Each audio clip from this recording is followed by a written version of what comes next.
ঢাকার মিরপুর ১০ নম্বর গোল চত্বরের কাছে সেদিন এমন একটি ঘটনা ঘটেছিল যা দেখে আশেপাশের মানুষ প্রথমে স্তব্ধ হয়ে গিয়েছিল।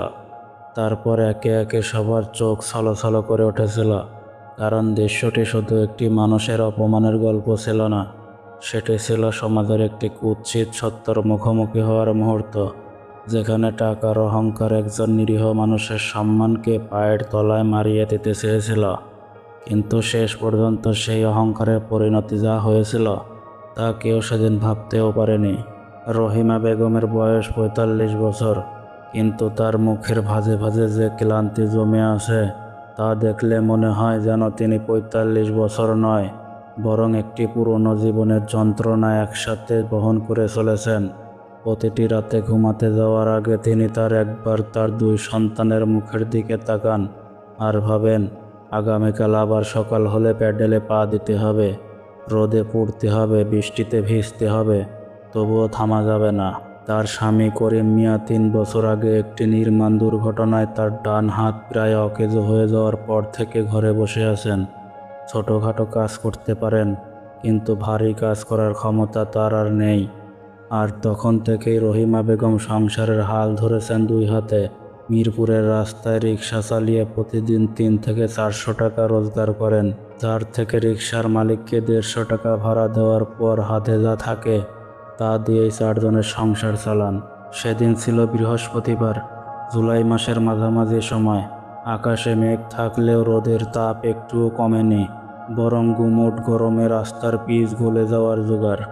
রহিমা বেগম সকাল থেকে রিক্সা চালাচ্ছেন। সকালে ২টো ট্রিপ হয়েছে, দুপুরবেলা একটু বিশ্রাম নেওয়ার পর আবার বের হয়েছেন, কারণ তার ছেলে রাসেলের মাদ্রাসার বেতন বাকি পড়েছে, আর আজকের মধ্যে না দিতে পারলে মাস্টার সাহেব ছেলেকে ক্লাস থেকে বের করে দেওয়ার কথা বলেছেন। গরমের মধ্যে রিক্সা চালাতে চালাতে রহিমা বেগমের গলা শুকিয়ে যাচ্ছিল। তিনি একটু পানি খেতে থামবেন বলে ভাবছিলেন, কিন্তু ঠিক সেই মুহূর্তে মিরপুর ১০ নম্বর গোল চত্বরের কাছে একজন যাত্রী হাত তুলল। লম্বা, ফর্সা, পরনে সাদা পাঞ্জাবি, তার উপর দামি সুতোর কাজ করা, পায়ে চকচকা চামড়ার জুতো, হাতে একটি আইফোন, চোখে রদ চশমা। দেখলেই বোঝা যায় এই মানুষটি সাধারণ কেউ নন। সেলিম চৌধুরী, বয়স ৫২ বছর, মিরপুর এলাকায় ৩টি গার্মেন্টস কারখানার মালিক, ঢাকার গুলশানে ২টো ফ্ল্যাট, সাভারে একটি বাড়ি, ব্যাংকে কোটি কোটি টাকা। এই মানুষটি জীবনে কখনো রিকশায় চড়েননি বললে মিথ্যা হবে, কিন্তু রিকশায় চড়াকে তিনি সবসময় তার মর্যাদার নিচের বিষয় মনে করতেন। শুধু মাঝে মাঝে খুব কাছের জায়গা যেতে হলে বাধ্য হয়ে উঠতেন। সেদিন তার গাড়িটি হঠাৎ বিকল হয়ে গিয়েছিল মিরপুর ১০-এর কাছে। ড্রাইভার গাড়ি ঠিক করতে নেমেছে, আর তিনি রাস্তায় দাঁড়িয়ে ফোনে কথা বলছিলেন। কিছুক্ষণের মধ্যে তার একটি জরুরি মিটিং আছে মিরপুর ১-এ, যেটি মিস করলে বড় ক্ষতি হয়ে যাবে। তাই তিনি বাধ্য হয়ে রহিমা বেগমের রিকশায় হাত তুললেন। রহিমা বেগম রিকশা থামালেন, জিজ্ঞেস করলেন, ভাই কই যাইবেন? সেলিম চৌধুরী বলল, মিরপুর ১-এ। কত নেবে? রহিমা বেগম একটু ভেবে বললেন, ৫০ টাকা লাগবে ভাই, রোদের মধ্যে একটু দূর। সেলিম চৌধুরীর মুখে সঙ্গে সঙ্গে বিরক্তিকর ছাপ ফুটে উঠল।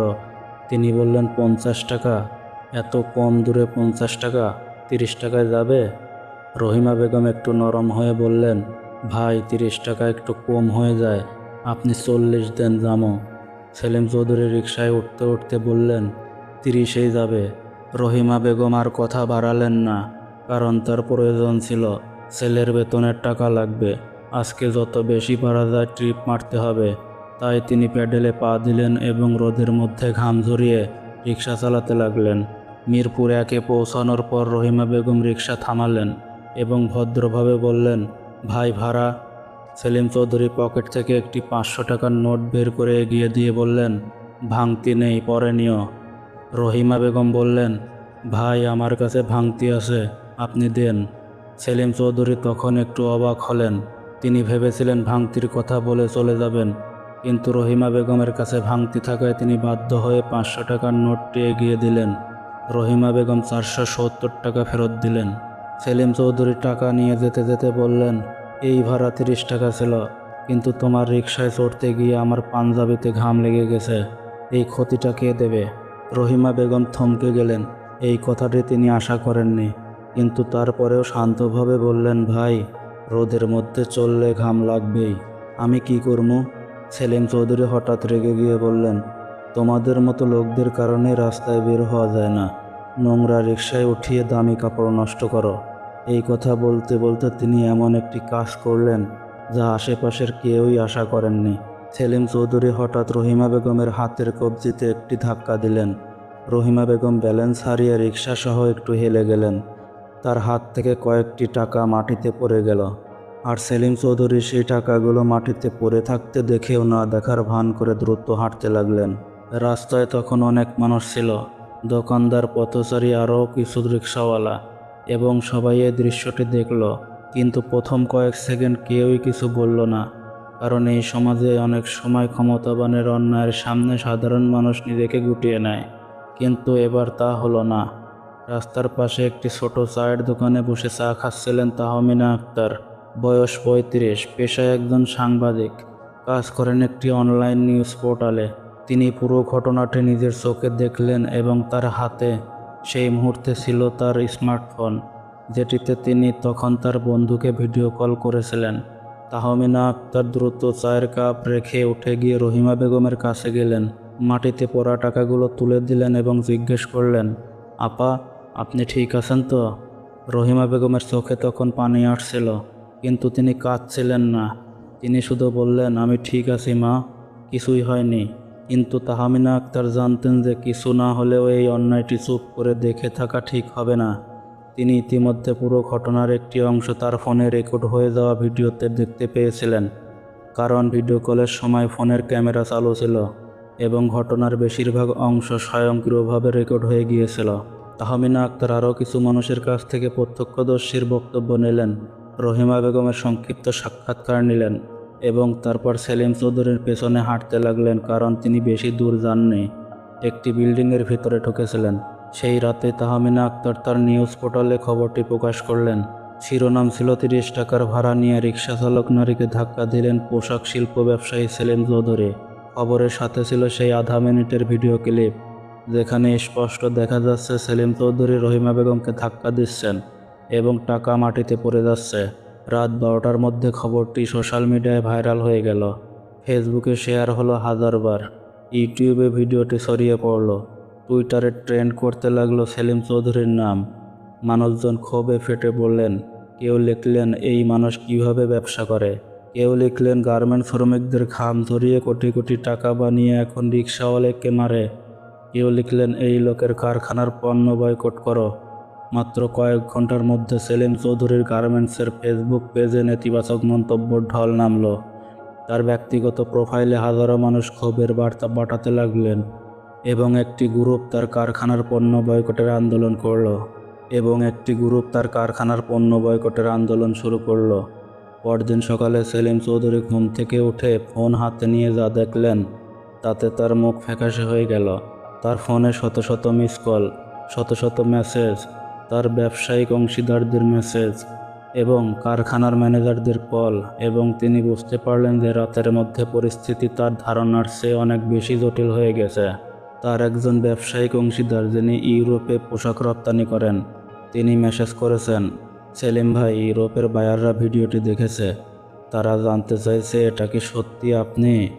এই পরিস্থিতিতে আমাদের চুক্তি নিয়ে আমরা একটু ভাবতে চাই। আরেকজন অংশীদার লিখেছেন, ভাই, আমাদের এই মুহূর্তে একটু দূরত্ব রাখতে হবে ব্যবসার স্বার্থে। সেলিম চৌধুরীর স্ত্রী রুমানা ততক্ষণে নিজেও ফোনে দেখে সব জেনে গেছেন। তিনি ঘরে এসে বললেন, তুমি এটা কি করেছো?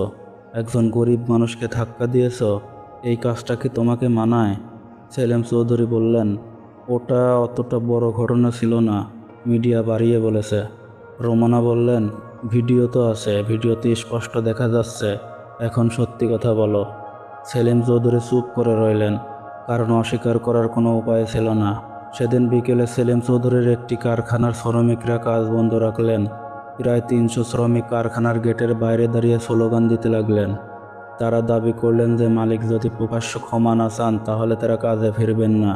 এই শ্রমিকদের অনেকে নিজেরাও রিক্সা চালকের পরিবার থেকে এসেছেন, অনেকের বাবা মা গরিব খেটে খাওয়া মানুষ। তারা ভিডিওটি দেখে ক্ষোভে ফেটে পড়েছেন, কারণ এই ঘটনাটি শুধু রহিমা বেগমের নয়, এটি তাদের নিজেদের শ্রেণীর মানুষের অপমানের প্রতিনিধিত্ব করছিল। শ্রমিক নেতা আব্দুল করিম মাইকে বললেন, আমরা এই মালিকের কারখানায় কাজ করি, আমরা তার কোটি টাকার মুনাফা তৈরি করি, কিন্তু তিনি যদি মনে করেন যে আমাদের মতো মানুষের কোনো সম্মান নেই, তাহলে আমরাও তাকে জানাতে চাই যে সম্মান ছাড়া কারখানা চলে না। একই সময়ে একটি জনপ্রিয় ইউটিউব চ্যানেল সেলিম চৌধুরী কারখানার শ্রমিকদের বৈষম্যর পুরনো একটি খবর পুনরায় সামনে নিয়ে এলো এবং দর্শকরা আরও বেশি ক্ষুব্ধ হয়ে উঠল।